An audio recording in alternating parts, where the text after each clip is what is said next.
Hey there, Fletch from All Things Overlanding here.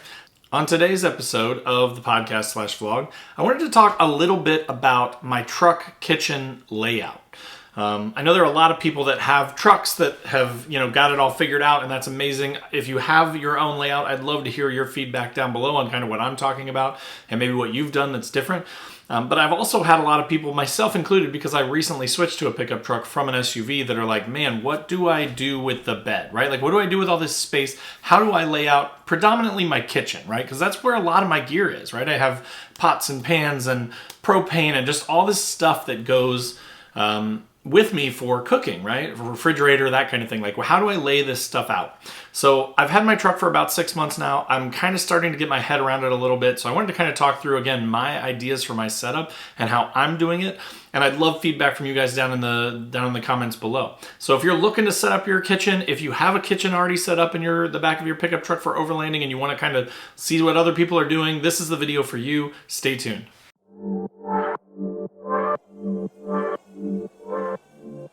All Things Overlanding is brought to you by some fantastic companies. You should definitely check out the description and click through their links to see all the awesome stuff they offer. Companies like Red Arc for all your overlanding power management needs. Last US Bag, tons of amazing quality overlanding bags. Rugged Bound Supply Company, rooftop tents, awnings, roof racks, and more. The More Expo 2022, get your tickets below. And Northology Overland, guided overlanding trips and a free overlanding magazine. All right, guys, so as I mentioned in the intro, I'm going to be talking about my camp kitchen setup in the back of my 2008 Nissan Frontier today. Let me start by saying a little bit about my truck. My truck is lifted pretty significantly. It's on 35-inch tires. It's pretty heavily modified Frontier, but actually I'm a tall guy, so the height for me is about perfect. Like, the tailgate comes right to about my midsection, and it's just the perfect height, even with the lift and all that stuff. But that's something to think about, right? If you're literally going to be cooking out of the back of your vehicle, if it's lowered, raised, whatever, think about the height of it, think about where you're cooking. Would it make more sense to maybe have a separate table off to the side somewhere, or do you want to use your tailgate? There's a million ways you could set this stuff up, right? So just so you kind of know what I'm working with, I have a Nissan Frontier that's really lifted. It's got a decked system in the back. I've got a rack system on it with a rooftop tent on top of that. So just so you kind of know what I'm dealing with. I'm going to break this podcast / vlog up into a few sections. I'm going to start by kind of talking about my cooking gear, like the actual pots and pans and all that kind of stuff that goes with my regulator, my stove, all that stuff, how I'm storing that, where I'm storing it, whether it stays in the vehicle or comes out. Then I'm going to move on to sort of like propane and how I store and carry propane and what my plans are for that and easy dispensing of the propane. Then I'm going to move on to like prep surface, like how do you actually like make food, like how do you make use of your tailgate? Are there other tables involved? Like how do you actually prep the food? What do you have as surface area for that kind of cooking for stuff? And then lastly, trash. What do you do with your trash? That one will be a pretty short one. It'll probably be combined with the prep surface stuff. But those are kind of the big things that I'm going to talk about in this episode. I will put chapters in this video, so feel free to skip ahead, skip around.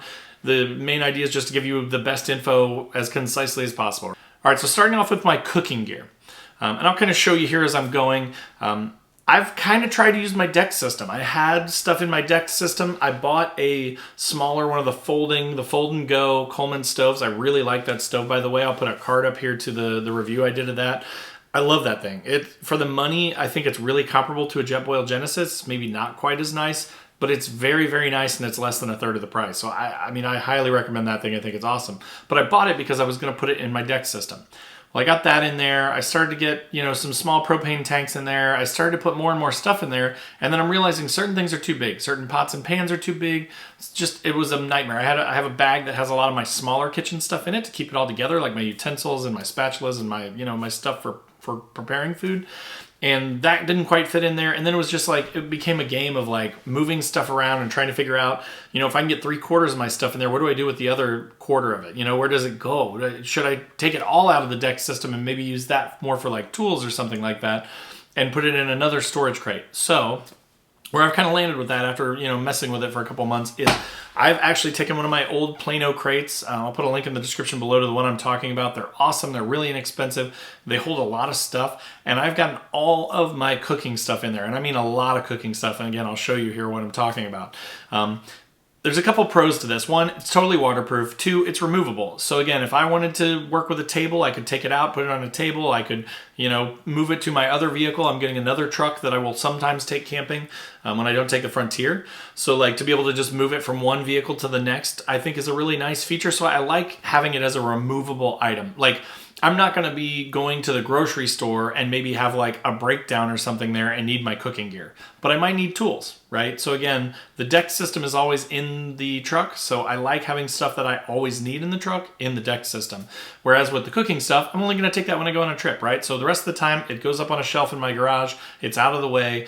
I clean up my dishes that got dirty. I put them back in the box and I'm ready to go for the next trip.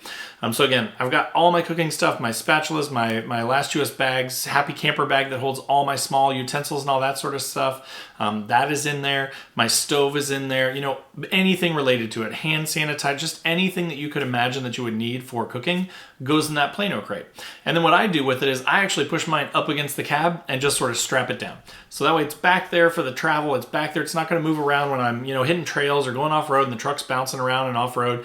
Everything stays where it's supposed to be. And then again, when I get to camp, undo a strap or two, slide it to the back, and you could take it out and put it on the ground. You could use it as a thing to sit on. You could use it as a thing to stand on if you need to reach something higher. There's multiple ways that you can use this box and store your kitchen gear in it. So again, that's kind of my approach with the storage of all my cooking gear is a Plano crate that I can remove from the back of the truck.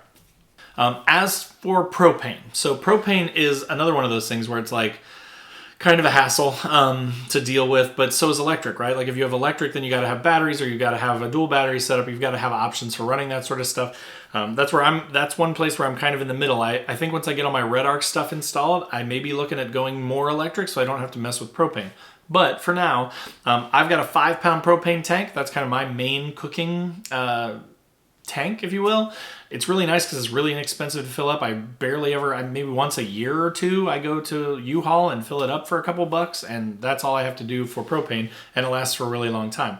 I've got that kind of perma-mounted. It's just strapped. I'll put a link to the tank and to the strap that I'm talking about down below too, in case you're looking for that. But I bought it's from Quick Fist, but it's like a seatbelt material basically that you can strap stuff to, and so I've strapped that. I attached the mount to the rack of the back of the bed of my truck, and then that straps around the tank itself. Then just to be safe, I put 2 more lashing straps around the top and the bottom just to keep it super steady so that it's not moving around.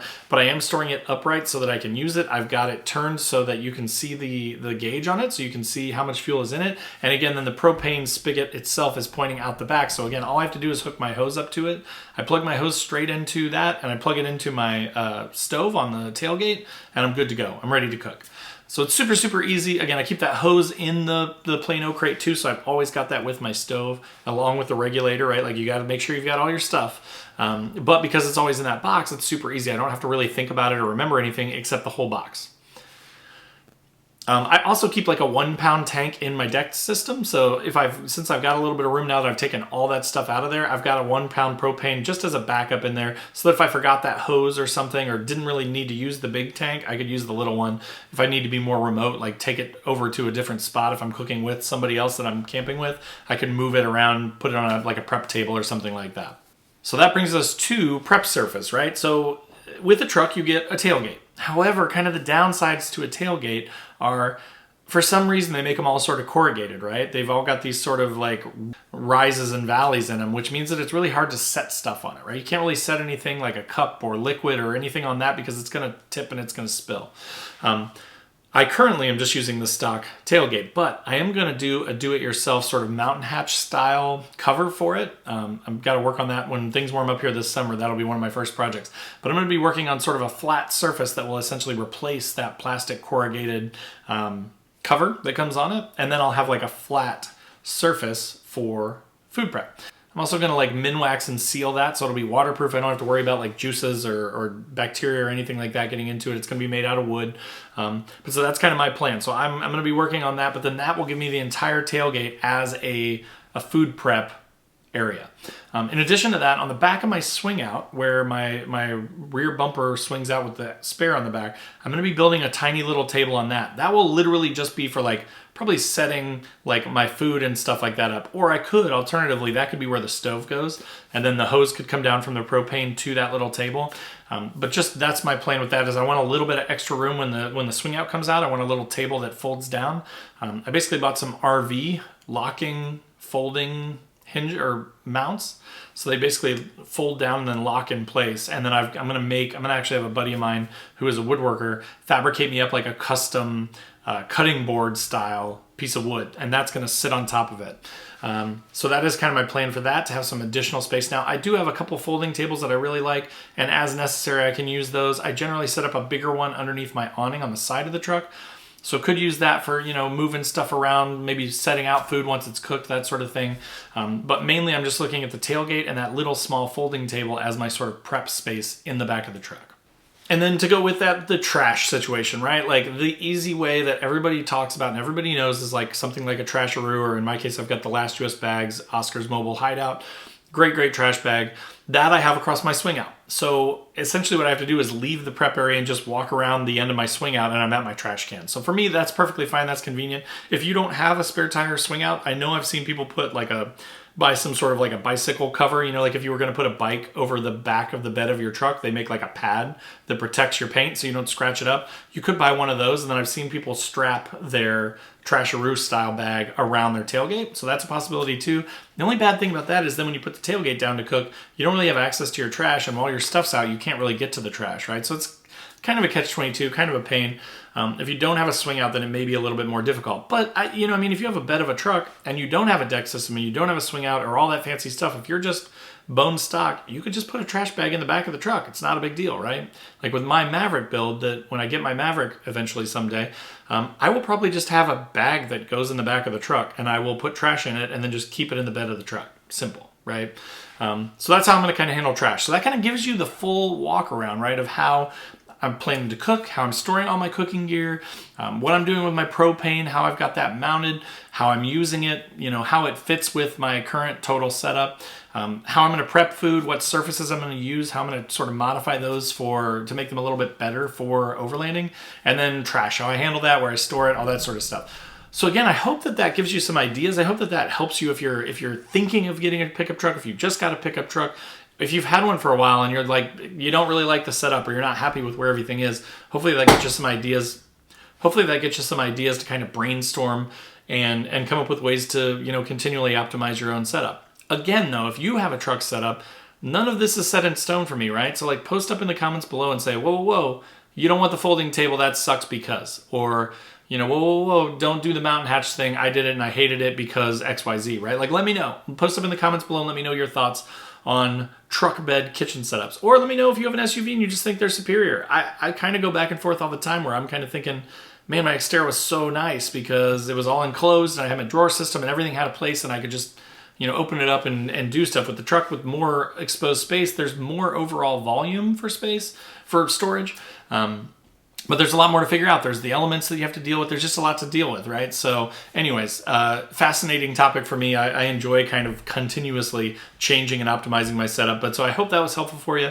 If it was, click that like button, click the subscribe button, click the bell to be notified when new videos drop. I do one of these every single week, and then usually at least one other video that's like a gear review or a do-it-yourself mod, or like that mountain hatch style thing will be a future mod. The table will be a future mod. I'll talk about those things in future episodes. Love to have you. Also, there are links to Facebook, Instagram, the podcast if you're on YouTube, YouTube if you're on the podcast. Wherever you want to hang out and engage, I would love to have you. Come on over and click that subscribe button. And then, of course, Patreon page, there's a link to that down below too. We got a small little group, but everybody's pretty engaged and we're having a good time in our Discord. So if that's something you're interested in, you want to have more access and more ways to chat, I'd love to have you join that. And then last but not least, Newbie Overlanders. Again, totally free group on Facebook. Awesome. We're over 2,500 members now. I mean, literally every week I feel like I'm going up by like 500 members. It's crazy. So trying to keep it super cool in there and friendly and not a lot of bashing and crazy memes and stuff, but more just related to overlanding and especially newbies that want, to get answers to things and have questions about things. So definitely consider joining that. But again, thanks for listening. Thanks for watching. I appreciate you guys, and we will talk to you next week.